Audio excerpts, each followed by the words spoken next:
Coming up next, the Bookening reads a book that trounces Winnie the Pooh from here to Sunday. It's E.B. White's Charlotte's Web.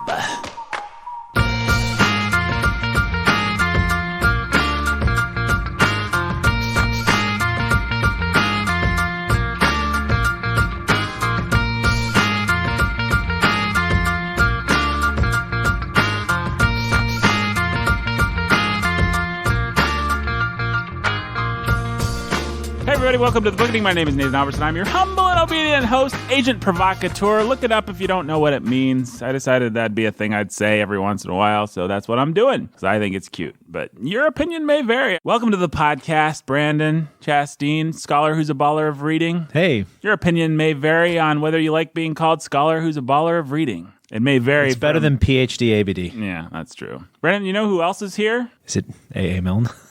Nope.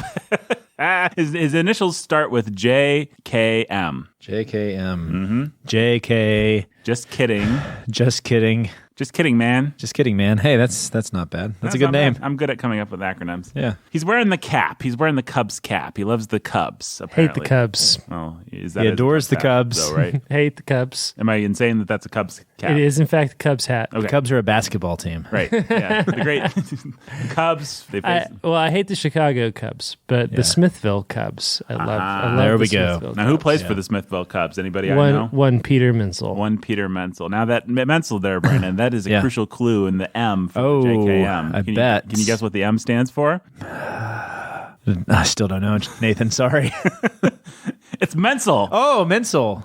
You should commit. Seppuku. It's Jacob Menzel. Seppuku. That's not how you say that. Seppuku? Seppuku. Seppuku? I don't know. Seppuku. You should ritually disembowel yourself. Next Patreon video. If we make it to $1,000 a month, Brandon will. No. Folks, Brandon's not going to ritually disembowel himself. Brandon is going to be the most ritually undisemboweled person on the planet. Yes. Because Brandon, he loves his life. He loves the Bookening. Brandon, let's cut this nonsense short and introduce our third person. Why don't you do the honors? Yeah, he is the pastor who's a master of reading. How do you suppose he feels about that appellation after all these years? He probably likes it. You like it? Stockholm Syndrome, at least? yeah, I'm more comfortable with it than I've Stockholm Syndrome. been. Right. How's that? I'm more At least no comfortable shock. with I've had to it. have all sorts of names. No, I own it. I am a master of Right. reading. You're the pastor who's And a I master also of am reading. a pastor, yeah. I dare say, if I were you, I would like your titles on this show better than your titles on Sound of Sanity. Yeah, I think that's true. I don't have a title on Sound of No, Sanity. you've got no titles. I don't care for any of the titles on Sound of Sanity, but I don't know what to do about it. It's just what happens. I can't control it. CEO is weird. Yeah. But it's true. Kind of weird about it. Yeah, CEO. It doesn't really. It's not that it's wrong. It's just it doesn't set up the show properly. We should come up with something better for Sound of That's Sanity related, or that just helps. I think just Pastor Jacob Menzel is what I've been leaning towards. And it's probably the way to go. Yeah, I think you're probably right about that. And then sometimes I say associate pastor, which is just confusing for people. So Yeah. I mean, it's also true. Yeah, but associate there's of been what? at least once that you said the associate pastor. I'm like one of five. Right. Yeah. The associate pastor of. And then I always say of Warhorn Media, so it makes it sound like Warhorn Media is a church. It's just confusing. Yeah. CEO of Warhorn Media, associate pastor of Clear Note Church. Let's figure out all of Sound of Sanity's issues right now. By the way, go listen to it, people. Yeah, no, it's good. It's The last episode was really good. Yeah, we've been trying to improve it. We've been trying to add some production value. The Bookening, it's always just going to be three friends talking about books, and I'm proud of that. I love it. The Sound of Sanity, three acquaintances at best. Well, that's why we needed the production value. We didn't have the friendship holding it together. It's like if you don't have a Brandon, then you got to bring a ton of production value. That's right. You got to throw in the music and the you either bells need a and the Brandon or whistles. you need all the bells and Right. whistles. It costs a lot of Brandon money is to the compensate bells. for not having Brandon. I am the production value. And yet we don't pay Brandon at all. No, we don't. No. But we certainly do pay for not having Brandon. Yeah.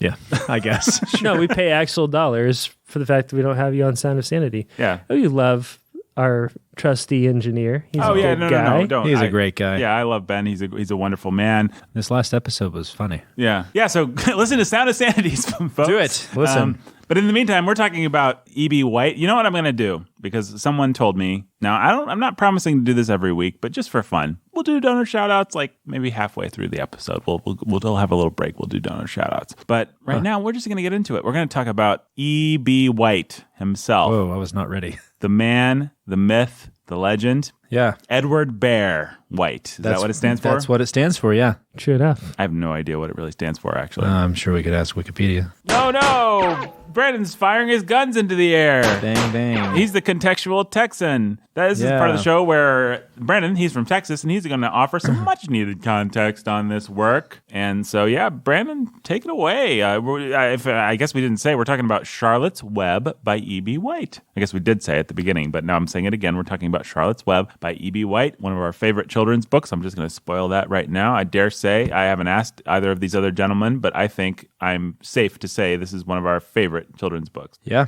Edward Bear White, is that why you're giving me the thumbs up? I'm giving you the thumbs up too, but people can't hear it. Whoosh. Elwyn Brooks. Elwyn Brooks. Yeah, I was right. I just didn't remember the middle name. No wonder he went by E.B. Elwyn Brooks. It's like Clive Staples. Yes, if my name was Clive Staples or Elwyn Brooks, I would go by my initials. He kind of looked like Walt Disney, didn't he? Yeah, a little bit. He didn't have a mustache, did he? No, E.B. White did have a mustache. He did? Okay. In this picture, at least I'm looking at, where he's looking at me doe-eyed. Mm-hmm. He was a great writer and a good friend, that E.B. White. Yeah. Brandon, let's talk about him. Let's get right to it. Let's give the people some value for their money.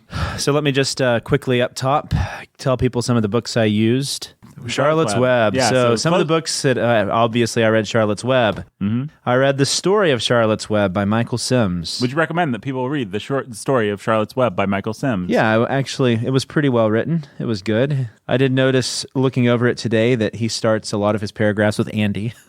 Andy. So he might not have been E.B. White caliber of a writer. You know, when I was young, this is a complete tangent, but I don't care. When I was young, I learned not to begin a sentence with the same word, and I subscribed to that rule. Since that time, I think it's a good rule to teach high schoolers, but since that time, I've seen a lot of great writers disregard flagrantly that rule. And I've come to think it might not be. It's a good thing to kind of get in young people's heads, but then it's a good rule to know when to break. Even an amateur should sometimes just be allowed to break. If you're just writing a story of what someone did and you want to start a couple sentences in a row with he, for example, he did this, he did that. It's fine. I don't think you should feel bad about that. Especially if you're a genius. Especially if you're a genius. Geniuses can just do what they want as far as I'm concerned. There are rules that I would say you break at your own peril. That rule I would say you break at not that much peril. Little peril maybe, but you know, it's a good guideline. I either had the same conclusion or somebody told me that. So it is a rule that people should follow in general. Generally speaking. Yeah. But generally speaking, if you're also really talented. You know who breaks that rule a lot that we'll be reading later this year is Mr. Raymond Chandler. Does he? He doesn't seem to care much for that rule at all, and he gets away with it completely, as we'll see. Well, we'll talk more about style. I mean, you can't get away from E.B. White without talking about style. I don't know how much we'll get to it in this episode, but in our Charlotte's Web run, we'll definitely talk a lot about style, because how can you talk about E.B. White without doing it? Anyway, Brandon, I'm sorry. So The Story of Charlotte's Web is by Michael Sims. It's good. I also read the collected volumes of essays of E.B. White. I actually listened to them, which was a different experience in reading them. And I also read quite a few of his letters. So just a pro tip for people who really want to research authors. I think I've mentioned this before. One of the best ways to get to know an author is to read their letters. Absolutely. And we will have one of the best collections of letters coming up with Flannery O'Connor's letters. Yes. Actually, Mr. Raymond Chandler, again, if I may. I'm sorry to be a Raymond Chandler fan. Does he have a good volume of letters? Oh, yeah. It's one of the best. I love it. Huh. I've got it. I read it for pleasure. Do you really? That's how good it is, yeah. You'll have to let me borrow it. Yeah, no, I will. You're more than welcome to it. Anyway. So there we have it. Those are the books that we're getting started with. So we always start with biography and then let that take us where it will, like the summer wind taking Charlotte's little babies away. Mm-hmm. Get your balloons ready, guys. Spoiler. Or like the wind blowing across the lake in E.B. White's essay, Once More to the Lake, which I looked up the title to, which is definitely... Once More to the Lake, That's an essay that everyone should read. Oh, man, yeah. So that's the one we read that We read that when we taught a class. The three of us taught a class together. We read that essay. Did our students care at all? Probably not. Probably not. But should they have? Yeah, they should have. Yeah. We read, keep interrupting. No, interrupt away. We read Hills with White Elephants, or Hills Like White Elephants by Hemingway. Mm-hmm. We read that, and we read, what's the most famous C.S. Lewis essay? Weight of Glory. Weight of Glory. We read those three things, and I dare say those are three of the most fantastic things we could have read. I want to say E.B. White might be the number one. He probably was the number one. C.S. Lewis was right up there with him. Yeah. But Weight of Glory gets real weird at the end. But E.B. White runs away with it. Yeah. E.B. White gets weird at the end of that essay and pulls it off magnificently. And then what was the other one I said? Oh, Hills with Like White Elephants is fantastic, but it's kind of depressing. So I think all Hemingway. Yeah. I mean, he's a depressing guy. Right. But if you want to read the best thing that Hemingway ever wrote, it's probably Hills Like White Elephants, I would say. Yeah, I think that's true. I mean, you could argue for certain sections from For Whom the Bell Tolls, but you got to put up with a lot of... The tree at the end. Yeah. the tree at the end, Jake's favorite section. Anyway, I'm sorry, Brennan. I'll stop interrupting. No, this is great. Keep going. What else do you have, Nathan? I got nothing. Go ahead. You're the Texan today. No. Go ahead. Okay, so E.B. White was born in 1899 in Mount Vernon, New York. 1 year before the year 1900. That's right, and right around the period of a lot of authors we've read. So he would have been right during the period of C.S. Lewis, Ernest Hemingway. Who else have we read? Steinbeck. In fact, Steinbeck's Grapes of Wrath would be a controversy that figures fairly prominently in an essay that I should have mentioned that Jake sent out, which was a great essay to read. Yeah. If you want to see kind of the place that the whites had in the development of children's literature. Yeah, it's in the fantastic. history of A children's little literature. New Yorker article. Yeah. What was that? We should just tell people, what was it called? It was on a woman named Virginia Moore, head It wasn't honcho. Virginia Moore. It was... Something more. The Lion and the Mouse, The Battle That Reshaped Children's Literature by Jill Lepore. Carol Moore. And Carol Moore. I don't know why I thought Virginia This woman, Moore. like, with an ironclad fist, ruled children's literature for a number of years. And who stood up to her but the great Edward Bear White himself? Yeah, I mean, it's fascinating because and what wife. And wife, and Mrs. Catherine White. you see is the development of children's literature in the setting of the libraries that were, and it's a fascinating read, and we'll talk a little bit more about it here in a minute. Yeah. From July 2008 In issue of The New Yorker. The New Yorker, and we'll get to The New Yorker here in Yes, a minute indeed. too, because that's a very prominent figure in this story. So he was born to a wealthy family. They lived near Long Island in New York in a very nice home that he got to grow up in. His father was a businessman,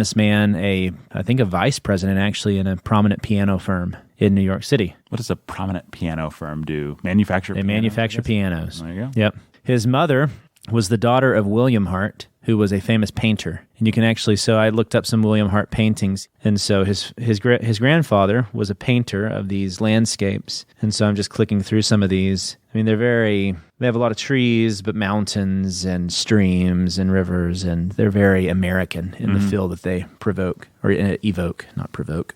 And so that was his grandfather. His mother was a defender of the arts against the sort of snobbish sentiments of the upper class at the time. And so one of the things that actually that essay that Jake pointed us to shows us is that the way that people looked at art in fiction especially wasn't favorable at the time. Right. In fact, one of the guys who founded one of the libraries in New York said that he wouldn't have given that money if he had known that people were just going to go to the library to check out fiction. The percentage of fiction that ended up in the library was an offense to him. Yeah, the percentage that was checked out of the library. Right. It was just an offense. And so that's not what people looked at highly at the time. You can see that in Jane Austen too. Fiction was more of a woman's thing. Right. And so was, just like music was more of a woman's thing, right? It was their purview. Men had the world of business, and that was their purview. But E.B. White's home life was very different than that. His father himself loved story, loved literature and things, and so encouraged E.B. White's early love of books. He had a happy home life. They lived in a fairly wealthy neighborhood just off of Long Island. I think this is important because I think E.B. White's wealth and his privilege would play a large, prominent role in the way that we should look at him. I'm not a socialist. Right. I never claimed to be a socialist, but I do think the class. What? Yeah. No, I mean, I know I do have a Texas Stalin. is known for its... We found out last time I'm African American. I also do have a Stalin mustache, but and drape myself in the hammer and the scythe, whatever that is. Absolutely. That flag, yeah. Yep. But Yep. I'm not a socialist. I just got myself off track there.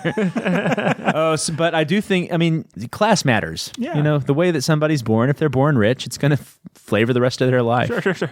It's going to flavor their expectations. The problem with a lot of socialist thinking is people become very bitter at the fact that Donald Trump had a wealthy father and that gave him privilege. Who wouldn't expect that to give him privilege? Yeah. And to shape the opportunities they have. There's nothing to be Right. resentful Part of the motivation for Having- becoming wealthy is to afford your children privileges that you never had. Exactly. And so why shouldn't they be why shouldn't your children be the beneficiaries of your hard labor? Yeah, have a good education. And so if you read your Jane Austen, you know it affords them responsibilities. That's right. Children don't. That's right. Darcy.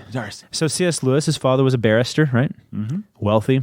Sure, because of that, C.S. Lewis had all sorts of opportunities to go and read the sorts of books that all these classical educated people just wish that they understood. Mm-hmm.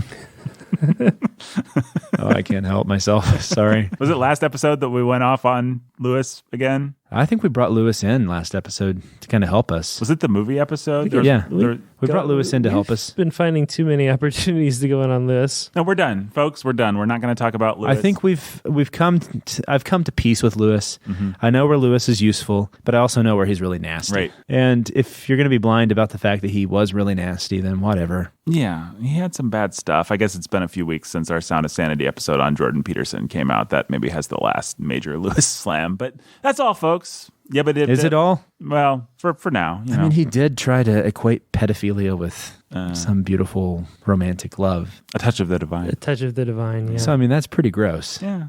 But we can, let's just move on. Pederasty, I think, was the word you were looking for. Pederasty. Pedophilia. Yeah. Where were we? Oh, his wealth. Yes, his wealth. Yeah, so that matters. And it gives you opportunities. Of course, it gives you opportunities. I think that most of the major writers in the early 20th century, they had good opportunities. They got to go to Harvard. They got to go to Cornell. Sure. And so that's the college that E.B. White was educated at, was at Cornell. It would be there that he would study under Professor Strunk, who at the time sold for like 15 cents in the bookstore a 43-page volume of his rules for good writing, which there's a lot of foreshadowing in this context. That's going to be important later on. No. Yeah. Nobody's ever heard of Strunk. Nah. What? After he graduated in 1921 from Cornell, he would for a while work for some firms doing some writing, some copy work. He would do some advertising work for a firm. I forget the name of the firm. And finally, he would make his way to New York. And his dream was always to be a writer. At Cornell, he was the editor of the school newspaper. It's actually pretty interesting because apparently that newspaper was one of the only, also in the area in Ithaca, was one of the only newspapers that was part of the Associated Press. And so they would actually get live feeds like through Morse code and stuff. Telegraph, yeah. About major world events that were happening. And so he got to put those into his paper and actually announce those to the area. And so he was a naturally shy boy. He was very reserved. He was terrified of the idea of having to talk in public. So he was never going to be a public figure. Like he was not going to be a politician. But as he went through his years at Cornell, he gained more confidence. At the end, he was part of frats. I think he was actually the president of his fraternity, and getting some more confidence so that he would be able to be the kind of guy who would have the nerve to go to New York City, send stuff in to a young magazine called The New Yorker. Yes. And so, but before we get there, quick pause. Because I know I've said in the past that you can never gauge when the genius of a writer is actually going to show up. Some don't show up until their 30s or 40s. Who are we reading that was kind of like, Conrad was kind of like that. Yeah. There was somebody else that was actually pretty surprising. I can't remember. That came out of the gate strong? Well, Tolstoy was kind of a little later as well. Right. I mean, Austen died by the time she was 42. And so, I mean, yeah. When did Ishiguro? Ishiguro, that's right. He was kind of later in life as well. E.B. White, not necessarily that way. He published his first poem when he was 9 years old, won a prize, then won another prize at the age of 12. He sent in some publications and essays to this little magazine at the time, which was called St. Nicholas. I bring this up because actually my dissertation, one of the things I was going to look at was the whole magazine publishing world and how that established careers and sort of helped set the culture of American writing at the time. And so this was one of the early instances of it. It was this little kids magazine. It would publish what's that magazine that Highlights? Yeah. Highlights is definitely a magazine. Yeah, I think it was kind of like Highlights. It would publish interesting things that kids might find interesting. Interesting things that kids might find interesting. Believe that or not. Like how to light a fire. Sure. Things about animals, just the cool little stuff like that. But then once a year, or maybe I actually think once a month, they would have competitions where you would send your stuff into what was called the St. Nicholas Club, and then they would publish your work. E.B. White won. for an essay that he wrote. I think he only won once. But there was like Edna St. Vincent Millay. Mm-hmm. She became one of the most prominent sonnet writers of the 1900s. In fact, none other than Richard Wilbur said that she was probably the best sonneteer. And we're reading a book about Wilbur the pig. Of Wilbur the pig. It all begins, it all begins to make sense. Fun fact, we've got a friend who's having a piece of art being published in Cricket magazine. Who? Claudio. Oh, really? Yeah. You guys know Cricket? No. Oh, well, I guess it's not that exciting then, but it's like kind of like highlights. Like only it was the thing that I grew up with, so it's fun that that's pretty cool. Got an artist. Congratulations, Claudio. That's doing some art for Cricket. There's also Spider magazine. I think that's for younger people. Which Charlotte is none other than a spider. So this is all tying together. Y'all need to check out the artwork of Claudio Molina. Yes, he's amazing. Yes, just type his name in. It's Claudio. I really like Claudio's artwork. Molina, spelled just like Alfred, the great Alfred Molina from Spider-Man 2. He was at the beginning of Raiders of the Lost Ark. He tried to portray Indiana Jones. He got himself stabbed by a spike gate. But not Claudio. But not Claudio. Not that Claudio. He did some great art. But hey, Claudio Molina. Mm-hmm. Garth Williams. Another foreshadowing. Yes. All sorts of It's all tied And what's together. funny is that E.B. White was not one for foreshadowing. So in the spirit of not E.B. White. Yeah. Lots of foreshadowing. Oh, da, da, da. We'll have a cliffhanger at the end of this context when we suddenly break into donor shout-outs. Yeah.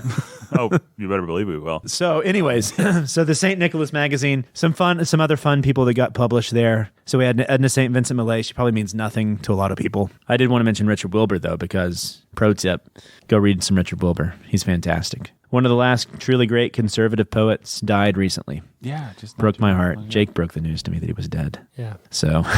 Thanks a lot, Jake. Yeah. Somebody had to do Dennis it. Johnson had to go and die. Yeah. Wouldn't you rather me do it than... Yeah, I would, actually. That was a better way for it to happen. I keep getting myself sidetracked. Sorry, this is going to be a slightly discursive whatever this segment's called. but- Don't This is shout fun. out. Oh, so some other fun things. So F. Scott Fitzgerald apparently won for a photograph that he took, and William Faulkner won for a drawing. Still for this Weird. St. St. Nicholas Magazine. So they were famous for publishing the works, even if they weren't the writings of a lot of young people who have become famous authors. Weird. Yeah. So we have St. Nicholas Magazine, and then we're going to... So it's not so discursive and rambling, see? We have St. Nicholas. That provides the perfect foil for what would then be the stepping stone to E.B. White's career, The New Yorker. And I don't think we've ever talked about The New Yorker before. No. Is it safe? We should just do a mini baggage here. Is it safe to say we all like The New Yorker magazine? Yeah. Yep. I just actually read a really fantastic article out of The New Yorker. I don't get it anymore. I used to get it. My father-in-law, thank you, used to get it for me for my birthday until I asked him to stop. So, pro tip, what you should do if you have $10 a month to spare is sign up for Texture, which is a app on your phone that allows you access to all kinds of magazines, including things like Reuters and Entertainment Weekly and a lot of the Condé Nast stuff, such as New Yorker. yeah. Wired. Yeah, for sure. So I would recommend, though, a recent article. I've unsubscribed to the New Yorker in the last year. Yeah. I love it, but I never read it. when it was coming to my house every other week, I just never had the time. Yeah, that's hard. kind of... And I'd love to have space in my life again for a luxury like the New Yorker, but that's what it feels like. It's a luxury When you have that I time to just sit can't on your afford. porch and drink brandy and I've got 7 kids and sports and Yep. Warhorn. And let me tell you, you're not going to take the New I'm a Yorker pastor, to for the goodness Smithfield sake. Diamonds. I know, right? No. One of the reasons pretty much the same reason as Jake, don't get the New Yorker anymore is because I just don't have time for it. I would feel guilty for it piling up. Mm-hmm. Yep. But then also the fiction and the poetry just aren't good anymore. No, the fiction Yeah. and the poetry have stunk for many years. Those are the primary reasons I used to want to get it. Mm-hmm. Same. Because I wanted to see what were people doing with poetry. I think I read some of my stupid early poetry, like back when I thought I needed to ape everybody else. Yeah. And so a lot of that was just me either trying to ape T.S. Eliot before I found the book you make fun of, but I think is great. What's that? Possum's Book of Practical Cats. Oh, no. You just reminded me. Stop it. Alone in the He had nothing to do with that. He was dead long before that happened. It is great. Yeah, it's no, fantastic. That was an it's excellent wonderful. gift, by the way. Thank Yeah. you for that. Such a- Yeah. The cats come dancing out on the stage. They My sing kids those love it. songs. Yeah, I'm giving a lot of pro tips today. So if you don't have a volume of Possum's Book of Practical Cats, go and get it, because everybody thinks of T.S. Eliot as the writer of The Wasteland. But you get that book and it makes you love T.S. Fairly Eliot. charming. Yeah. And you can get a Absolutely. double disc of Cats, the musical by Andrew Lloyd You Webber. can stop right there. I'm sorry. I don't mean to make fun of Brandon's love of I think it's funny. truly wonderful. And it's what was the other thing we were saying? Oh, there is one good person that still submits fiction to the New Yorker. His name is Stephen Millhauser. We read a little novel by him called Martin Dressler. Interesting fact: the New Yorker never published any Flannery O'Connor stories. Really, not a one, eh? Not a one. I think it makes sense. As a refusal, or I think she may have. I'm going to make that a point. Don't let me forget. I need to find out. Did she actually ever try to? I'm going to guess she would have preferred something like Oxford. She was mainly published in like the Southern Review, and she got a lot of stuff published in the Atlantic. Yeah, okay. The the Atlantic would be a good fit. About it. Well, the New Yorker, weren't they famous? I mean, I guess Flannery O'Connor would have been a little bit after that, but they didn't publish a lot of the more famous people like Fitzgerald. They may have done one piece from. They're real famous. Hemingway. Their first famous person they really championed was J.D. Salinger. Right. But a lot of people they found and developed, like anyone that was popular when the New Yorker started, they wouldn't have been able to afford, and they kind of invented this humorous New Yorker style that people like Hemingway wouldn't have, or what's his face, jazz age guy, what's his name? Fitzgerald. Married to Zelda. Yeah, he wouldn't have necessarily been not interested. the Nintendo character. But then they started farming from NYU and Iowa. Yeah. They started farming talent from there, right? Yeah. Right. So John Updike, one of my favorites, Dennis Johnson. Sure. They all wrote for the New Yorker. Oh, man. Yeah. You still need to let me borrow that, by the way. Yeah, I'm sorry. I'm almost done with it. Just give it to him next. Yeah, I will. So what you're saying right there, that's kind of from the New Yorker was started in 1924 by this guy called Harold Ross, who came from Colorado. Fun character sorry to keep interrupting, but he's just a fun character. He is a fun character. He was a journalist, but he reminded me a lot of Ezra Pound. Mm-hmm. And so why I mention Ezra Pound is because 1925, I think in the Bookening I've mentioned a lot, quiz for all the Bookening listeners, the most important year in literary history, 1922, when Ulysses, Mrs. Dalloway, and The Wasteland were all published at the same time. One of the most important years. It's not the most important year, but it's one of those watershed moments. And so the New Yorker was created right around that same time during high modernism, when it was coming into the forefront. And the New Yorker couldn't be further from high modernism. So Ezra Pound was the father of Vorticism, which was what would become modernism. And he was all about abstractness. He was all about the image, the hard, cold image, all these things we've talked about with modernism in response to the war, World War I. 1924, when Harold Ross came, he was more of a journalist coming out of Colorado. And what he wanted, he wanted the New Yorker not to be edited for the old lady in, how do you say it? Dubuque, It's just Dubuque, isn't it? Yeah. In other words, and this is what James Thurber, one of the early writers for The New Yorker, said, what he thought Ross's intentions were. He wanted to have the magazine to have an offhand, chatty, informal quality. Nothing was to be labored or studied, arty, literary, or intellectual, which really is the exact opposite of modernism. So you had The Wasteland, which is very arty, very studied, very literary, and very intellectual. Right. And then you have The New Yorker, which was going to be the exact opposite of that. Now, if our people that are listening don't know The New Yorker, they may be laughing at us because they may think there's nothing more arty and formal and snotty and which is just than The New Yorker. You have to go and read The New Yorker. I think people think that. The articles are long, but if you like to read, I hope what's artful about The New Yorker is that its sophistication is all hidden in simplicity. Yeah. And it's always been that way. I think they've kept this tone that Ross was going for from the very beginning. They've kept it through today. Yeah. And so I think two of the most fascinating articles I've read recently that I would recommend people go and read. There was one about this guy who just lived in a canoe, and he would go up and down the Hudson Bay. And it was about this writer who was living near the creek, so it had a very Thoreau style to it. But how this guy in this canoe would just pass back and forth through his life and the stories he would hear from this guy. It was fascinating. And then the other recent article that I read was about this guy who tried to follow Shackleton's expeditions into Antarctica. Yeah. Did you see this article? I saw the canoe one. I don't know if I saw the Shackleton. It was really good. And this guy, he was so obsessed with Shackleton and the elements of leadership and manly leadership that Shackleton had that he wanted to be Shackleton his whole life. And so this was actually pretty recent. He just died recently after an expedition in Antarctica.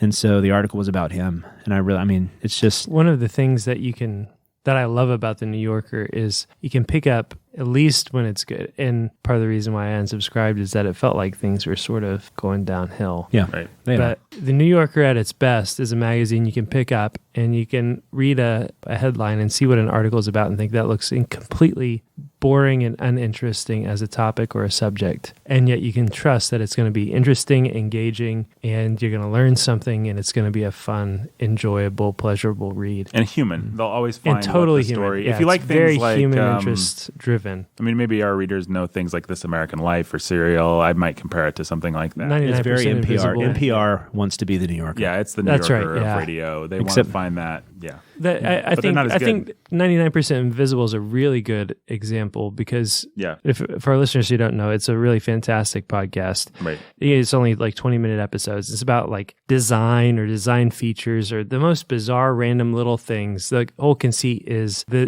daily things that you take for granted that are almost entirely invisible to your eye because you see them all the time. What's the story behind that? How did that come to be? And they always tell it in this very wonderful human interest story way that makes it really compelling, down to like fonts on traffic signs. Right. Where did they come from? It sounds like a boring, dumb thing, but they make it this beautiful human interest story that's really interesting and compelling. And that's like every New Yorker piece. Yep. Yeah.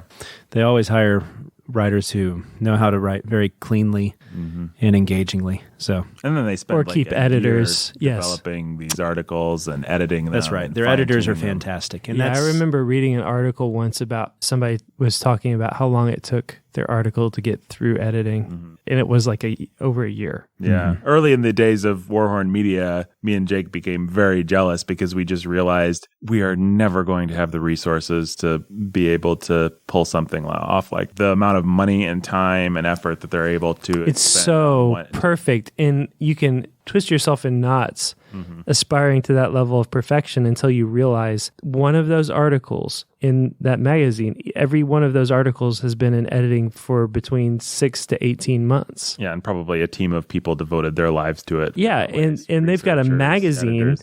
and it comes out bi-weekly full of articles like that with separate teams devoted to, and it's just like, Yep. And then you have authors that are proud enough that they think they need to try to live up to that standard. It's just not possible.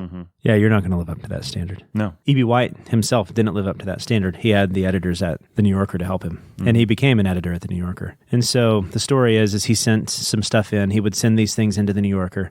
First, he was being published in the Talk of the Town, that sort of opening segment to The New Yorker. He came into the office and met this lady named Catherine Angel, who would become his wife. And she quickly championed his work, introduced him to Harold Ross, and then the rest is history. He became one of the most prominent writers, weekly writers for The New Yorker. And he did something And also an akin editor. to talk of the town, like current events kind of commentary. Yeah. Which traditionally, in my time at least, has been one of the places where the New Yorker is the weakest. They can develop these long-term, these articles over a year, and they'll be fantastic. But anytime they try and Anything take that's on like something- really current or just the little, bullety. But E.B. White was really good at that. I've read his stuff, like even his stuff that doesn't make it into the essay collections, just the kind of talk of the town type stuff he wrote. Like he was really fantastic. I don't know whether he probably wasn't proud of all of it, actually, I bet, because he probably had to do some of it with quick turnaround and all He did. that. I'm just guessing. Yeah, he was disappointed in a lot of what he had to do there. It's clear that he's the inspiration for anybody that does that kind of thing well, now. the point is he and Catherine, who would become his wife, and Harold Ross together with a few others, James Thurber, who would be very influential in the cartoons that became prominent in The New Yorker. Famous for what's the short story that everybody knows by him? Oh, man. He goes places and he has an imagination. Walter Mitty. Walter Mitty, yes. That's it. I said that weird. Walter Mitty. Yep. So that's James Thurber. And then you also had Dorothy Parker. I love Dorothy Parker. And Dorothy Parker actually was a part of this group with Harold Ross called, to look at it, I can't pronounce it. Algonquin Table. The Algonquin Table, yeah. And another famous person who was a part of that would have been Harpo Marx. Harpo Marx, Robert Benchley. I used to, maybe this might have been my snobbier days, but I used to love reading all those old like humorists and wits from that era who would basically just have lunch with each other, just with these barbs prepared that they could just say to each other, and all they wanted to do was wait all dinner to say that some smart, clever thing and then get the better of everyone. It's just like, it's fun. It's like reading anecdotes about Churchill or Chesterton or somebody like that. That sounds fun. Yeah. Sounds intimidating. Yeah, I mean, I don't know. It's kind of sad at the end of the day. Like, did they really have nothing better to do with their time than write jokes and then try spring them all on each day other? to set each other up for them? Right. And that's clearly what I listen sporadically to Manchester's bio of Churchill, and it's going to take me, 10 years to get through it. But every once in a while, I'll flip it on when I've got nothing better to do. And it's just really clear that guy, he was insecure. He didn't know how to talk to people. And so he taught himself how to do it. And he practiced and he rehearsed and he learned how to set people up for all of his barbs that he had planned beforehand. Yeah, there's a famous story of Mark Twain being at a dinner party saying something devastatingly witty. And then afterwards, the host, I think, goes up to Mark Twain's son and is like, man, that was so witty. Mark Twain's son just turns to him and says, if you knew my dad, you'd know that he spent all evening directing the conversation desperately to get you to the point you would fall into his trap so he could say that devastatingly witty thing. So sad. It really is kind of sad. There's a story of Churchill giving an impromptu speech to a very small crowd of 20 to 30 people, and somebody coming up and congratulating him on how wonderful his impromptu speech was, and him saying something like, I spent 3 days working on that impromptu speech and it was wasted on this crowd of 20 to 30 people. Right. Yeah. Fortunately, great podcasters, though, like us. Yeah, we don't spend witty things off the top of our head. There's no editing. I spend no time thinking about what I'm going to say. Brandon comes in. He doesn't even know what book we're doing. I'm just like, it's E.B. White. And I'm just like, hey, I got some stuff to say. The New Yorker. That's the New Yorker. E.B. White became a prominent writer for them, and his tone would take on the New Yorker's tone. It would be casual and it would be witty. Mm-hmm. It would also be this new sort of hip 20s, 30s thing, which is still hip today, irony. And it's not irony like we think of it today, though. It was more irony in the sense that you would say one thing. I was just listening to some of his essays, trying to write down examples of it. Mm-hmm. He had one. Have you read the one about the hurricane and the newscasters? He would be talking about the radio broadcasters at the time. It would be saying things like the broadcaster would say, "Is it raining there?" And then the other person would say, "Yes," and then he would say, "Fine," as though he approved of a true thing having been said. Right. Just stuff like that. Mm-hmm. And you can hear the undertone of he's saying one thing, but what you're supposed to be picking up on, the vibe you're supposed to be getting, is the exact opposite. Right. And so the other example that I had written down was where he talks about burying his pig. It's this essay he wrote about a pig he had that became very sick with syphilis, actually. Mm-hmm. And then dies. He's just making jokes about it being ham and bacon and stuff like that, how he was going to miss out on the ham and the bacon, and the pig was going to miss out on one more day and stuff like that. But the tone you're supposed to be picking up on there actually is the underlying sadness. Right. And so the irony just being he's saying one thing, but the intention being something else as well. Right. And so that's supposed to be the sophistication. It's two different tones happening at the same time. It's all over Charlotte's Web. I mean, it's you as an adult have a viewpoint on Fern and her maturation and all that sort of stuff that a child reading the book might not necessarily. Yeah.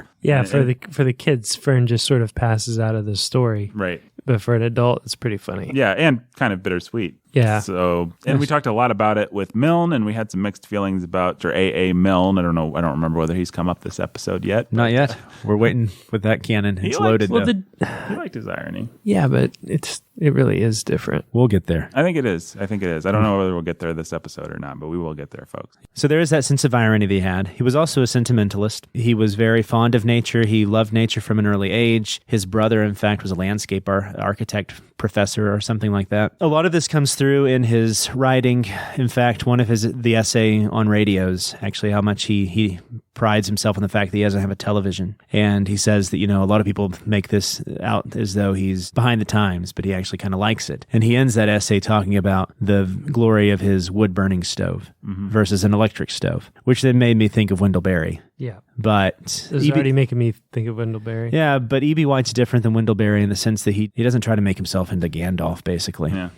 So that's the big difference. It doesn't feel like E.B. White has a huge chip on his shoulder about it. He's not going out on some political rant about environmentalism and the need to love nature. Mm-hmm. Wendell Berry does. Right. This isn't a Wendell Berry episode, but no. I love that. Have you ever read the letters to the editor after he wrote that piece about writing on his typewriter? Yeah. I love that. Yeah. He's witty. He's funny. I'm going to have a lot of fun with I won't make any more jabs at classically educated people this episode because I'm going to get to have all my jabs. I'm preparing them like E.B. White. I'm going to get all my jabs in when we do Homer. There you go. Yeah, that's going to be fun because that is their baby. Mm-hmm. And it's really funny that that's their baby. Yeah. I think that here's the problem with classically educated people.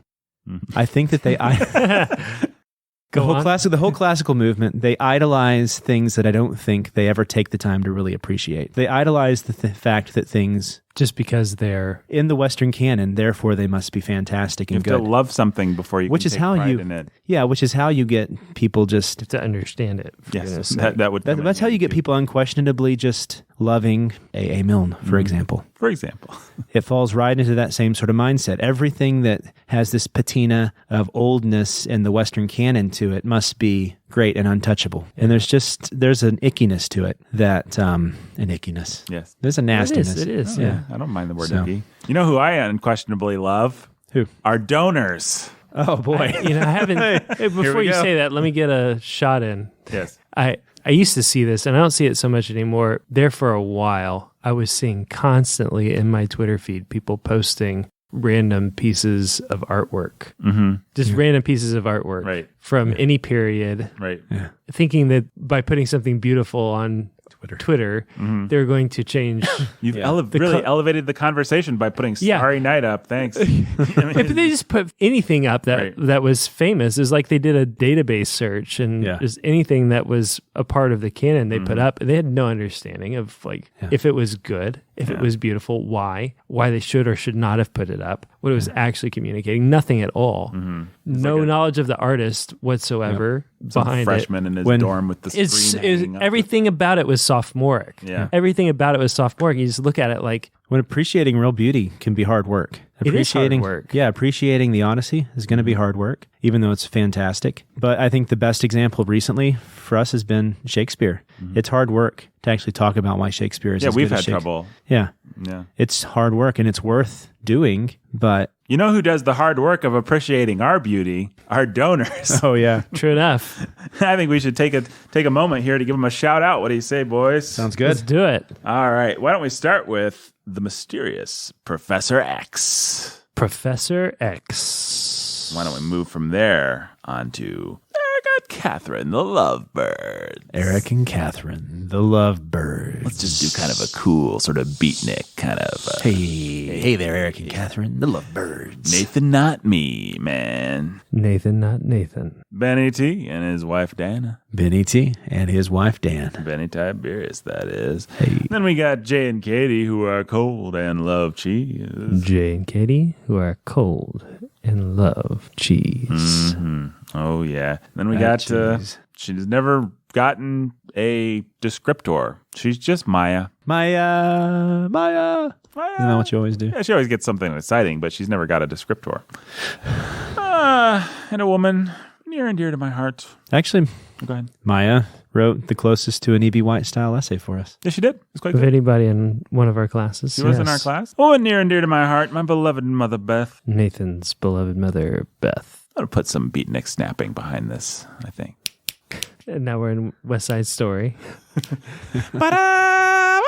John and Jill, the lovebirds. John and Jill, the lovebirds. Robert and Rhonda, the lovebirds. Robert and Rhonda, the lovebirds. The inscrutable Jenny Z. The inscrutable Jenny Z. Andrew and Esther, the lovebirds. And my text that I actually got while we were recording this says, little baby Timothy James. Andrew and Esther, is that what it was? Andrew and Esther, the lovebirds. Andrew and Esther, Little the baby Timothy lovebirds, and little baby Timothy James. 6 libs, 8 Congratulations. ounces. 19 and a quarter inches. 6 libs. Gotta love those libs. Mother and baby doing great. Beautiful. He's got some blonde, like a James Bond villain blonde hair. Whoa. Uh-oh. That's nice. Oh, and our new favorite, Lily of the Valley. Lily of the Valley. Thank you, Lily. We appreciate your support. Well, thank you for your patronage, folks. We really appreciate it. La la la la la la, lovely Lily. That's a song by Paul McCartney of Wings fame. So That's what I know him from. well, that song is from the era of Wings fame. The great Wings musician Paul McCartney. That song really goes la la la la lovely Linda, based on the great Linda Eastman, the wife of Paul McCartney. Now, Brandon, I'm sorry we had to interrupt you to tell our patrons we loved them, but What were we talking about? Irony? Flippancy? Well, we talked about New Yorker, then the irony, and Yeah, and so just to jump right back in then, we're kind of doing this kind of through his biography, but then also chasing the rabbit trails, which he liked animals, so that's appropriate. Yeah, exactly. He digresses quite a bit in his essays, actually. Digression is the soul of something or other, somebody said. Yeah, something. Mm-hmm. It was in the 1920s, then you have the Great Depression, but the New Yorker kind of suffered the success. You can't really suffer success. It had the success of a lot of movies at that period, meaning that people turned to the New Yorker like they turned to movies for a sense of escape, basically.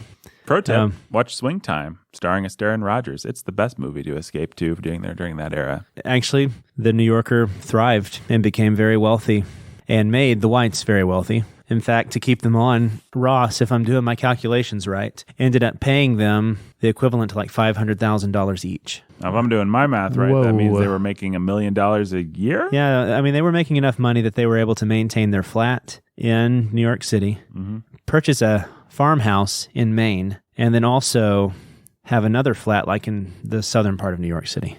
So they were doing during quite the Depression. Yeah, doing quite well for themselves. That's kind of the story of his turn to success. Just a quick note about there were other magazines at the same time that were becoming popular, and it is interesting to look at these magazines as shaping American literary history.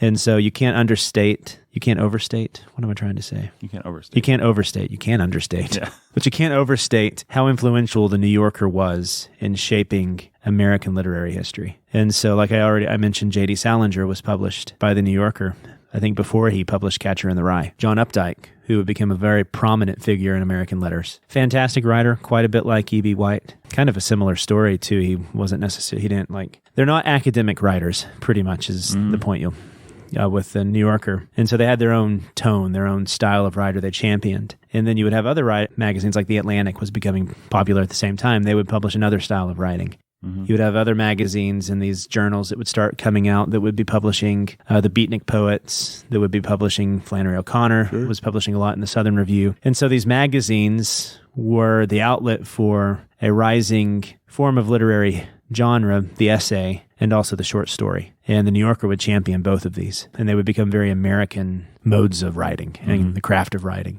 They had a very happy marriage. She was a divorcee, but they moved to Maine together. Brought a couple kids with her, Brought a couple kids from that former marriage. Her husband was a high-profile lawyer. They ended up getting divorced, and he became the president of ACLU, I think. She and E.B. White would spend most of their time in their little farmhouse in Maine. And that's important because it's at that farmhouse that E.B. White would start to raise animals, where he would have the sheep and see the spider, have the swing in his barn, and all these things that would eventually give him the sort of lamppost like in C.S. Lewis's Narnia, right? It would give him that image that would be the inspiration for Charlotte's Web. And so this gets us into the last period of E.B. White's life, which is 40 years into his life, where he would finally start writing children's literature. And so the first book he wrote was Stuart Little. He got the idea from a dream. He dreamed about this little mouse character, and it's fun. It's an interesting story surrounding the production and publication of Stuart Little. Because the article you mentioned earlier. The article I mentioned, yeah.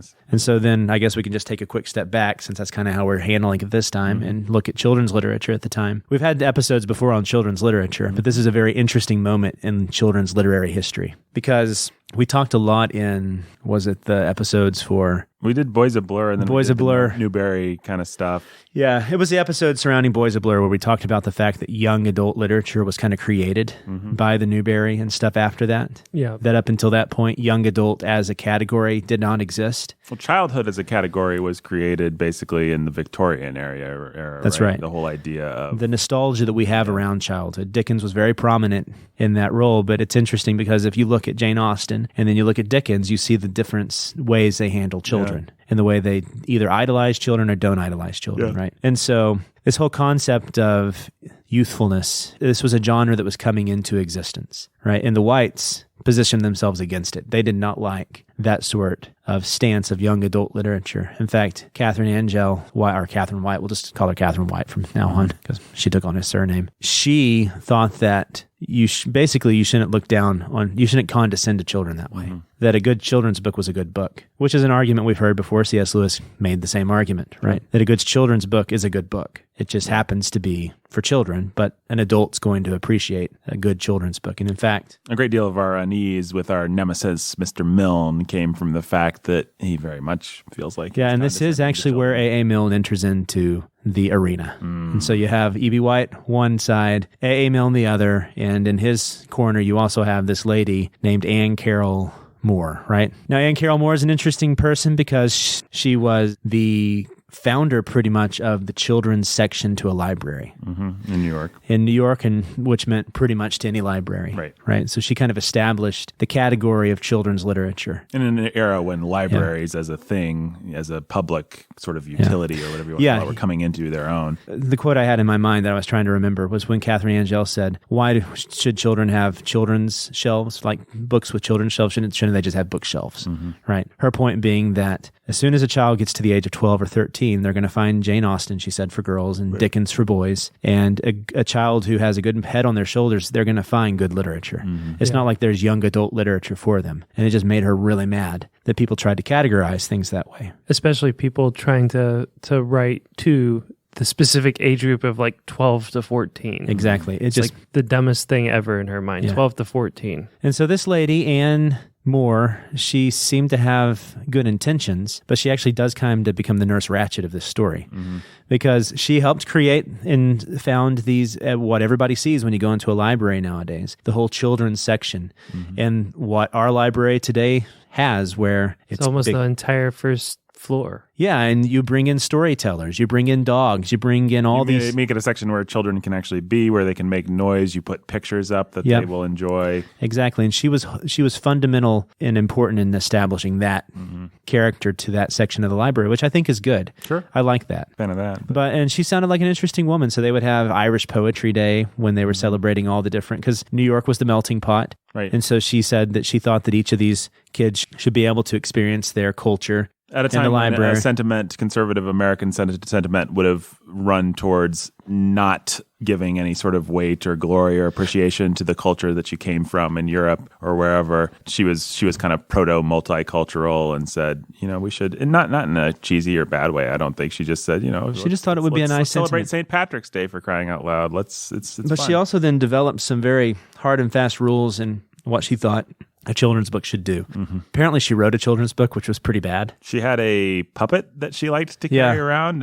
And so this is kind of where she starts out innocent enough, but her hubris takes over. And she kind of becomes the nurse, like I said, the Nurse Ratched character. Her fatal flaw, yeah. Her fatal flaw, her hubris comes out and it just begins to corrupt her. And she becomes the enemy because she was influential in convincing E.B. White to write Stuart Little. She bugged him. She bugged him. She said, you need to do this. You need to do this, right? And so he did. He started to write this book, and he said he has a famous essay called Children's Books where his wife would edit a lot of children's novels, and so their house would just be full of these books because they worked for Harper's as well. Well, she reviewed them for the New Yorker. That's right. She had like the year. That's right. He 500 copies a year or something like that. Yeah, so they would just be flooded. And he got to the point where he was just tired of them. He was sick of them, and what he was especially sick of was condescending, maudlin, sentimental tone that a lot of these books would have. And he thought that children deserve better, basically. That you could have higher expectations of children. Yeah, and so he has a quote that I love. He said that he thought that it sounded like it could be fun to write to children, and it might actually be something that would be basically something that would be serious work, right? And then he actually got to the point in some of his letters where he says that he was scared. He thought, it sounds like this is going to be serious and kind of scary work, which is similar to the sentiments you get from a lot of the writers that I respect, like The Hobbit. When J.R.R. Tolkien wrote The Hobbit, he kind of had the same feelings about it, right? It's a serious stuff you're doing. You're not just writing to children, you're trying to write a good book that just so happens to have a story that's going to appeal to children. A little bit different than the sentiment of Mr. Milne, who's like, I can't believe everybody wants me to write another book for children. We're getting there. We're getting there really close to that point. So E.B. White was in this corner over here with Lewis. You want to imagine them as all kind of rocky characters. They're getting ready. Yeah. They're over there. Lewis is, what's his name? The old guy. Mickey. Yeah. What they're convinced of is that there are certain things that appeal to children. Fantasy, fable, long history of fable with animal stories. Sure. That's what White was going to tap into when he wrote his stories. Those things appeal to children because, children like the imagination, the fantasy that is involved with that. But you don't write down to children, right? Then you have in the other side where you have this created world of the child, which is innocent as it was with Anne Moore, having joined her would be A.A. Milne. Boo. These people who make it a point to talk down to children and condescend to children and be grossly sentimental and childish in the ways that they think that children need to have emotions handed to them on like a plate, right? The worst of Dickens does the same thing. Sure. But Dickens is never quite that bad. Dickens is coming up. But Yeah, we'll get there. and so then this becomes a war. As soon as Stuart Little's published, Anne Moore says it's like she writes this letter to Harper saying, you can't publish this, because at the time, librarians had a lot of power. In fact, there was one funny story about this one lady. She sat on Grapes of Wrath, literally put it under her chair and sat on it so that it would not be circulated. Checked out. Yeah. Anne Carroll Moore convinced libraries not to carry the book. That's right. And so she And waged a war. Not only had she been pushing White to write this article for years and years and years, she had been prepared to own it as her special baby that she had brought to light by pushing E.B. White. Like it was going to be the greatest thing. It was going to be her triumph that she got the great E.B. White to write the great children's book. That, and then she just went all out warfare against turned it. on him. He had not done what he was supposed to. And you can see it because what Anne Carroll Moore was like is she's this woman who thinks that she understood children and the whole children fantasy world. Yeah. And that she was some protector fairy of it. Well, the article literally says, just so people know about this woman, she had either a puppet or a marionette that she carried, that she took from place to place, that she put on little shows for the kids. She wrote her children's book, which is really cheap and cheesy, about this puppet. I forget what its name was, like Rupert the Great or something. It's like Nicholas. Nicholas, yeah. She finally left the puppet in a taxi, and the article just says something like all of her employees, no one was sorry that It had gone. it had been left in the taxi. And so here she was. And then in the other camp, you had, what was E.B. White's editor? Ursula something. She she was a famous. She died before Charlotte's Web, right? Yeah, but she was the remember she reading- was the champion of E.B. White. She was a very respected editor, and she's known for having championed quite a few children's authors. In fact, that's part of the best parts of the story of Charlotte's Web. Oh, what was her name? We got to remember her name. There's an M, doesn't it? Yeah, Ursula Nordstrom, like Nordstrom's jewelry. Yes. Or Ursula Nordstrom. She would be behind quite a few like Newbery Award-winning books later on. She was like Anne Moore in that she established the children's publication wing of Harper's. And when Stuart Little became very famous, 50,000 copies were sold, and then they had to do another run. Another 50,000 copies were sold immediately. It just became a huge hit. So Anne Moore was defeated, and Ursula Nordstrom, Harper's, came to her and said, maybe you want to think about publishing adult books now. And she was very offended, right? And so Ursula, she was just the perfect editor-in-chief for this group of people over in E.B. White's corner. People who took children's literature seriously enough to think that you're not writing down to children, you're writing literature that just so happens to tell a story that children love, right? And so this would carry us right through. So this was published in 1945. Charlotte's Web was in 1952, right? Yes. And immediately established E.B. White as a beloved children's author. But it's interesting because he was 40 at the time he wrote Stuart Little. He did not set himself out to be a children's author. He saw a need for good children's literature. He said this might be important work to do. He had this idea of this mouse, and there are some funny stories around it, like, Harold Ross, the editor of The New Yorker, as soon as Stuart Little was written, came up to him and said that he loved the book, but he made one fatal mistake. He should have had Stuart be adopted and not one of the children. And he just hated that fact. That is really weird. Edmund Wilson, who's just this really... White actually took that advice and changed it in a later revision, right? I think that's right, yeah. I'm pretty sure you're right. Edmund Wilson, who's a famous academic critic, he was just disappointed that it wasn't more in the style of Kafka. So... Can we make this a monstrosity that everybody is terrified of? There's one thing children's literature needs to do. It's embrace the existential nightmare that is existence. Yeah.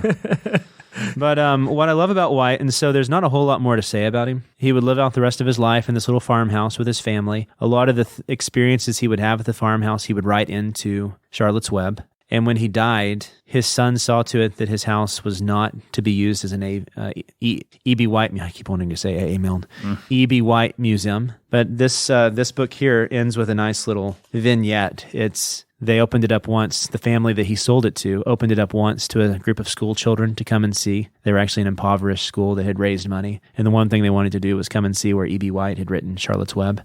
So they let them come, and then his son actually was there and read some. And so it has this nice little image at the end of this book where it said, so they were listening to an E.B. White recording, and then as soon as it was done, the son read, and it said the voice was basically the same. So the idea being the child carries on the father's legacy, which obviously is Charlotte Webb's main point too, right? The children carrying on their mother. So his life was simple. Yeah. He lived in Maine. He died, I think a canoe hit his head. I'm sorry. It's kind of an awful way to die. Poor guy. But he loved to farm. As he became more famous and he wasn't as bound to the New Yorker responsibilities, he would actually not produce as much. He liked to be out in his field working. He liked to be planting. He liked to be working with his animals. So a lot of the things you read in Charlotte's Web came from actual experience. He has a famous line where he said that everybody quits accusing him of going to Maine as escapism when they see the hours that he puts in. Right. And so he just loved the life that he lived there with his wife, Catherine, and their children. He would write one more children's book, The Trumpet of the Swan. Is that what it is? Yeah. Yes. In 1970. I think I've read, but I don't remember. I've never read that one. But yeah, so these are the three books that he's known for. Stuart Little, Charlotte's Web, The Trumpet of the Swan. Great New Yorker essayist, king of wit, king of this clean prose, and I'm sure we'll talk more about Strunk and White. I guess it is worth noting that in 1959, when he was already very famous, he was approached and asked if he would be willing to write the introduction to a volume of Strunk's Rules for Writing. And he said, yeah, he loved Strunk and he remembered the book. So he wrote his introduction, made some changes, wrote a final chapter on writing himself. And that's where we get the book Strunk and White. I think 2 million copies were sold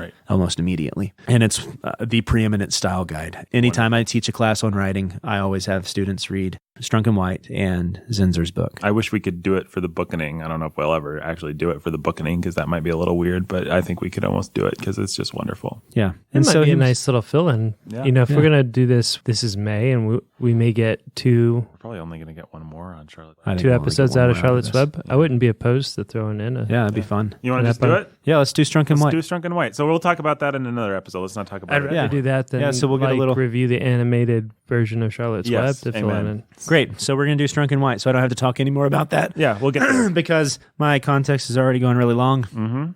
Whoa, yeah. E.B. White, witty socialite in New York, but kind of a homebody, wants to be in the country. He writes these children's books because he sees a need for it, and he never grows bitter over it. This is like what he wants to do, and this is what makes him famous. He doesn't become bitter over it. He becomes known as the writer of Charlotte's Web. I was surprised when I found out E.B. White later on in life, because I think I've given my baggage for this book before. I knew E.B. White as the writer of Charlotte's Web. I was surprised to find out that he was a witty New Yorker and that he helped found the New Yorker of all things. Right. Yep. Right? Blew my mind too. That there was a book called Strunk and White where he taught people how to write. I didn't even know it was the same guy. Yeah, exactly. I didn't either. I didn't put 2 and 2 together. I think when I first read Strunk and White, I never put 2 and 2 together. I remember that this could be the same. I remember this. I've talked about this professor before. I think I was actually an undergrad, and he pointed out to me that that's E.B. White of Charlotte's Web, and I'm like, what? I was really surprised. So what's the missing ingredient then that produces the other camp, where you get what we've said? Humility. A. Milne. Yeah. Thanks. That's the missing ingredient that E.B. White has that A. Milne didn't have, because A. Milne, as we've said, was bitter his entire life. You could read. I would not have been surprised to have learned that A. Milne was a founder of the New York. A. Milne wanted to not have he's funny and he's signaling everywhere he can his sophistication and his. You don't get any of that in Charlotte's. Not as a kid. Yeah. Now, as an adult, it's sophisticated. It is sophisticated, but it's that New Yorker style of sophisticated in its simplicity, kind of thing. That's just there's a humility to that sort of thing that's beautiful. And he loves, like you can tell, he loves Fern. He doesn't begrudge her. I hate the word maturation, her whatever you want to call it. Her growing infatuation with Henry or whatever his name. Henry Boggs or whatever. Henry Grossi or whatever. There's just a real affection for the period without being maudlin about it. It's a beautiful book. We'll talk about it more next episode. But there's a beauty, there's a simplicity, there's a humility to it. For whatever flaws E.B. White had, and obviously he was going to have some. He has to. He's And anybody can figure it out just listening to this context. He had none of the disadvantages anyone else had. Lived his entire life, kind of a life of ease. All these things, and they're going to produce the problems that you would expect they would produce. He was fearful. He was anxious. My favorite, and I find it quite endearing, the story is that people that loved his work would come and visit the New Yorker offices, as they would anybody, and they would be waiting for him in the lobby, and he would take the fire escape and go down the window just to get away because he didn't want to meet people. Completely sympathize with that. Yeah. Wouldn't we all just love to take the fire escape sometimes? There's a story where his face was sunburned one night, and he thought he was dying of a brain tumor. And so he wrote his farewell letter to his wife and sat down and kind of had a nervous breakdown on the bed. So, I mean, he had issues. Well, he was, but you gotta love him. He was inseparable. Somebody wrote that one of their friends said this guy was never apart from his wife. It was impossible to imagine them not being together. Yeah, that's just really sweet. And I just like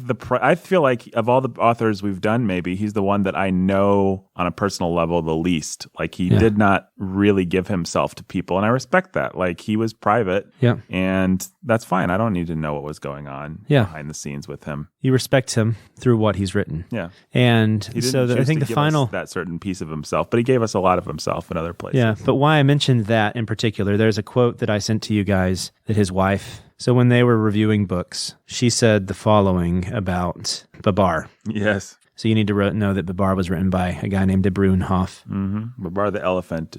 Babar the elephant. He's officially blessed by A. Milne in a prefatory paragraph, an unnecessary and misleading condescension, since de Bruynhof is witty without being pooish, and Babar is an elephant who can stand on his own 2 feet. I liked that because it shows that they were on to A. Milne. They knew that there was something off about him. And in fact, in that article, you can go and read it. Dorothy Parker has a really funny thing she says about... she tears him to shreds. She really did not like A. Milne. Yeah. Dorothy Parker hated life and everyone. She was a pretty poison tongue. But that made it pretty funny. But yeah. But I think what they were catching on to there is that A. Milne had a condescension which poisoned his work. It made it where it wasn't the kind of children's literature that E.B. White was out to write. And you see it play out in their lives. Imagine Christopher Milne reading fondly the Pooh stories to a group of school children at his childhood home after his father has passed away. He's not going to do it. However, Joel White came back and he read his father's stories to a group of school children. If there's any argument and if there's any way to end this rambling essay that we've had today about E.B. White, I think that's the perfect sort of little vignette to end on right there. Yeah. Is E.B. White's son fondly looking back on his father and loving him. And loving his father's stories. Yeah, and his father's stories. Reading his father's stories to his father as his father was dying. They had a sweetness to their relationship that I think just makes me love makes me love White. Yikes. Gotta be careful. Keep saying that. Makes me love White even more and kind of has cauterized some other impressions that I have of other things. So. In your face, Milne.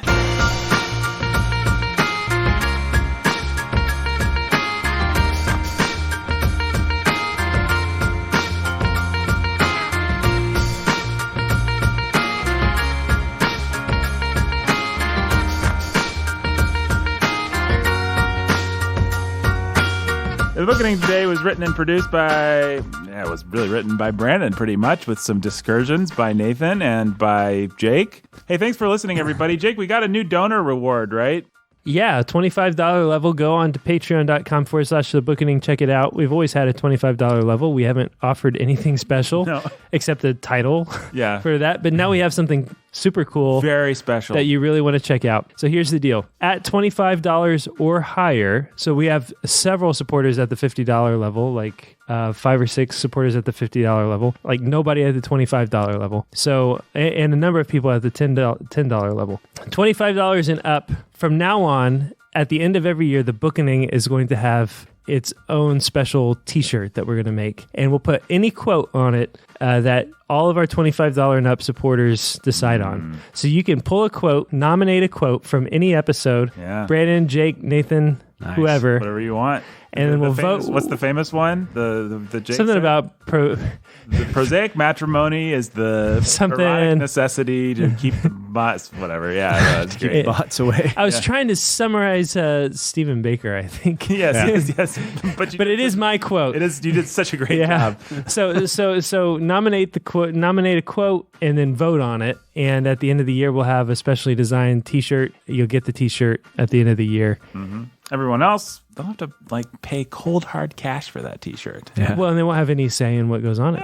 Yeah. They'll just have to fork over their cash for some quote they might not even like. But you, Maybe we'll get some people to jump in because the T-shirts will be cool. We promise you that. yeah, no, they'll be awesome. We'll do some good design work. I will have nothing to do with the design work. If you've seen my design work, then you'll know that We've got some good designers around Warhorn Yeah, Media. we've got some good designers. We'll get one of them to do it. They're great. And And I love all Patreon supporters. The $5, $100, $1. whatever you want to do. Penny. All you $50 supporters, now you get a T-shirt on top of your book. Yeah. And you get a say in. So maybe it's actually an enticement to jump into the $50 camp. Yeah, you get a fantastic book, fantastic quotes that we write in the book, and fantastic. Get a t-shirt. personalized book a month and a T-shirt at the end of the year, and a say in what goes on the T-shirt. So You know what, Brandon? What? You could do? What could I do? You gift to somebody. You could get the shirt, and then you could give it to your wife or your child or something. could, man. You could wrap it up in a bow. I don't know if it'll be out in time for Christmas. I don't know how these things work, but That'd be great. I think that's what we'll try to do. yeah, we'll try and do it for Christmas so people can give it to their best beloved. Yeah.